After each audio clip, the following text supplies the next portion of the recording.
नमस्कार, मैं हूं संदीप चौधरी। आज हम बात करेंगे सचिन तेंदुलकर के एक मास्टर प्लान की।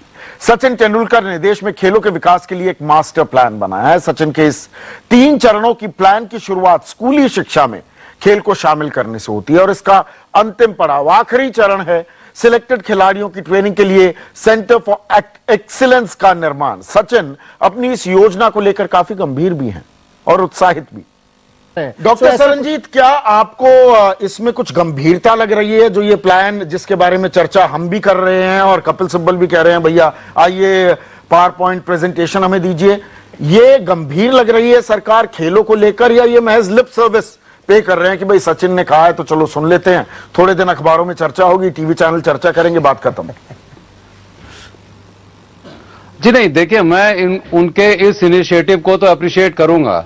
हालांकि जैसे आपने अभी कहा कि इस तरीके के इनिशिएटिव पहले कई बार लिए जा चुके हैं, लेकिन मुद्दा यहां इस चीज का है कि अगर हम ये समझने की कोशिश करें कि कैसे आपके पास मेडल्स आएंगे, कैसे स्पोर्ट्स में इंप्रूवमेंट होगा, तो उसमें सबसे बड़ी चीज ये है कि आप करिकुलम में क्या प्रोवाइड कर रहे हैं। आप म्यूजियम बनाइए, नो डाउट प्रमोशन होगा, लेकिन प्ले ग्राउंड पर जब हमारे एथलीट पहुंचते हैं तो उनको चैंपियन बनने के लिए जिन जिन चीजों की जरूरत होती है वो आप कहां से लेकर के आएंगे? हमारे पास कोई इंफॉर्मेशन नहीं है, स्पोर्ट्स स्पेसिफिक फिटनेस की इंफॉर्मेशन हमारे पास नहीं है, ना हम स्पोर्ट्स स्पेसिफिक न्यूट्रिशन के बारे में जानते हैं। स्पोर्ट्स साइंस तो बहुत पीछे छूटा हुआ है और जब तक वो आगे नहीं जाएगा, जिन कंट्रीज का हम एग्जाम्पल लेते हैं, अमेरिका की बात करते हैं, चाइना की हम बात करते हैं, जर्मनी की बात करते हैं, तो वो स्पोर्ट्स मेडिसिन में पिछले करीब 50-60 सालों से काम करते आ रहे हैं और अभी तक हमने उस पर काम करना भी नहीं शुरू किया है। तो जब तक उन बुनियादी चीजें आप नहीं पहुंचा पाएंगे एथलीट्स को, तब तक आप मुझे बिल्कुल भी नहीं लगता है कि स्पोर्ट्स का भला होगा। ठीक है, आज इस बार हम लोग 6 मेडल्स लेकर के आए हैं, लेकिन हमें एक चीज और भी सोचनी चाहिए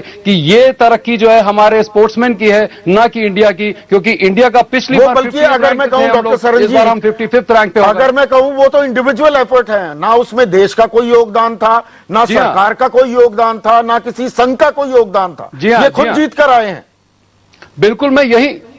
बिल्कुल संदीप जी, मैं यही बात बताना चाह रहा हूं कि जब वहां पर हम बात कर रहे हैं, वहां पर जीन लेवल पर स्पोर्ट्स सिलेक्शन की बात हो रही है, जहां मतलब कि बच्चे के पैदा होने से पहले वो बच्चे को सिलेक्ट करते हैं, तैयार कर लिए हैं, सिलेक्शन होना चाहिए।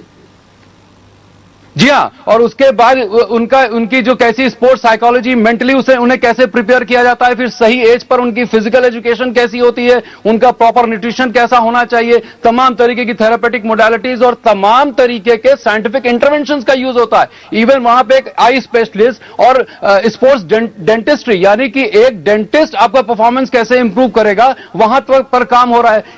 इन सब चीजों से सिर्फ एक छोटा सा प्रमोशन मिल सकता है जरूर, लेकिन मुझे नहीं लगता कि स्पोर्ट्स का बहुत ज्यादा तब तक भला होगा जब तक हम इन बुनियादी चीजों को जब तक हम इन्वॉल्व नहीं करेंगे हमारे स्पोर्ट्स में। मुझे नहीं लगता कि कोई बहुत बड़ा हमें फायदा होने वाला है। हालांकि अजय माकन साहब को भी मैंने लेटर लिखा है, ये लेटर है जो मैंने अभी अजय माकन साहब को यही सब बातें कही है इसमें, और अब देखिए क्या होता है।